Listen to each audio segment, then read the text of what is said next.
ചേട്ടൻ എന്താ വല്ലാതിരിക്കുന്നത്? നിന്റെ ആഗ്രഹം പോലെ കാര്യങ്ങൾ നടക്കും തോന്നണല്ലേ. നിന്റെ കല്യാണം ഏതാണ്ട് ഉറപ്പിച്ച മട്ട. എന്നോട് ആലോചിക്കാതെയോ? ആട്ടെ, ഏതാ കക്ഷി? പറയാം, നീ കേറ്.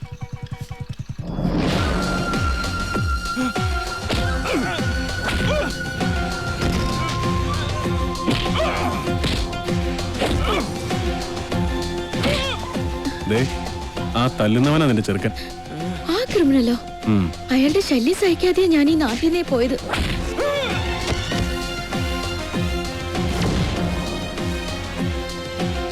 എല്ലാവരും കേൾക്കാൻ വേണ്ടി പറയാ, ഞാൻ കെട്ടാൻ പോള പെണ്ണ ഇവള്.